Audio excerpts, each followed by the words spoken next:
Oh, mais non, vous avez pas mal. Oh, mais vous êtes une chochotte, hein. Quoi? Comment ça, je manque d'empathie? Mais est-ce qu'un bon médecin doit vraiment avoir de l'empathie? Ok, je pense que je connais votre réponse. Non. Non. Non. Non. Non, pas besoin. Vous êtes pas d'accord? Eh bien, rentrons dans le vif du sujet de cette vidéo. Quoi?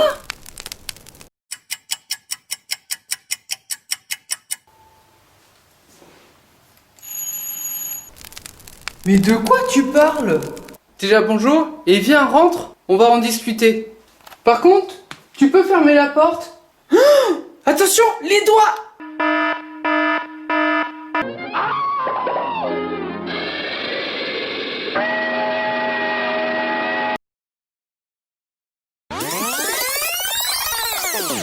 Tu es sûr que ça va mieux? Oui, oui, merci. Mais dis-moi, tu as beaucoup d'empathie pour quelqu'un qui veut la critiquer? Justement, l'empathie est la base de la relation, que ce soit en médecine ou dans d'autres domaines. Mais pourquoi la critiquer alors? Des études montrent que plus la personne nous ressemble, plus elle est proche de nous, elle est à proximité de là où on habite. C'est ce qu'on appelle la loi du mort kilométrique. Plus la distance est grande, moins on se sent touché par la mort d'un individu. Et moins il y a d'individus, plus on a de l'empathie. Tu veux dire que notre empathie baisse si le nombre de victimes augmente? Oui, c'est le phénomène d'engourdissement psychique. Par exemple, pour les dons dans des associations caritatives, ils mettent toujours l'image de 1 ou 2 enfants, mais pas en tout cas beaucoup plus. Sinon, ils vont avoir moins de dons, parce qu'on va se sentir moins concerné quand la population à aider devient trop nombreuse. Donc notre empathie n'est pas juste, pourtant c'est elle qui influence toutes nos actions. C'est vraiment trop injuste. Tiens. Pourquoi? Ça peut te servir, vu tout ce que tu as pompé sur la vidéo de Dirty Biology. C'est justement cette vidéo qui m'a donné l'envie de vous en parler et de me lancer dans d'autres recherches supplémentaires. J'ai également vu 2 séries qui nous donnent des leçons indirectes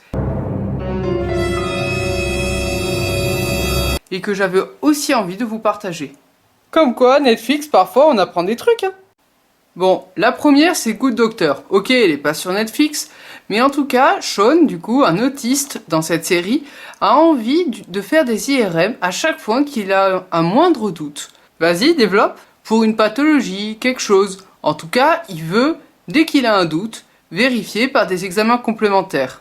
Certes, parfois ça permet de sauver des vies, mais ça coûte tellement cher que du coup, des soins ne seraient pas disponibles pour d'autres personnes qui en auraient vraiment besoin. Donc l'empathie pourrait nous faire faire des choix irrationnels, voire même de sacrifier des vies?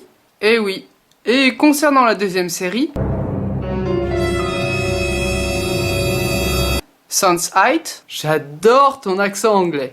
Oh, ça va. Des êtres ont la capacité énorme de pouvoir ressentir les émotions entre individus.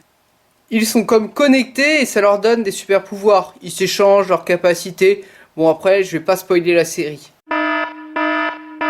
Mais alors l'empathie serait plutôt tournée comme un super pouvoir dans cette série? Oui, effectivement, c'est un pouvoir. Mais il y a quelque chose de très intéressant qui se passe. Dans cette série, ils ne considèrent pas que c'est comme un super pouvoir qui est apparu chez certains individus, mais ils considèrent que c'est une capacité que l'homme a eue à l'origine et qui finalement a disparu avec le temps.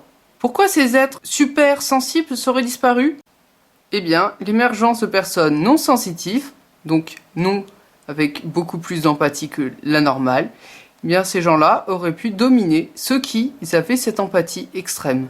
Donc leur super empathie a été un avantage à l'origine, quand les sociétés étaient de taille entre guillemets beaucoup plus humaine, mais c'est ce qui a causé leur perte. Donc je vous repose la question, est-ce qu'à l'heure actuelle l'empathie n'est pas finalement dépassée? Peut-être nous devrions la mettre parfois de côté et utiliser les données chiffrées pour réaliser nos actes du quotidien. Merci d'avoir regardé cette vidéo, j'espère qu'elle vous a plu et que vous avez appris des choses. Et toi en fait, ton doigt ça va mieux? Oui, merci beaucoup de demander, c'est vraiment super sympa.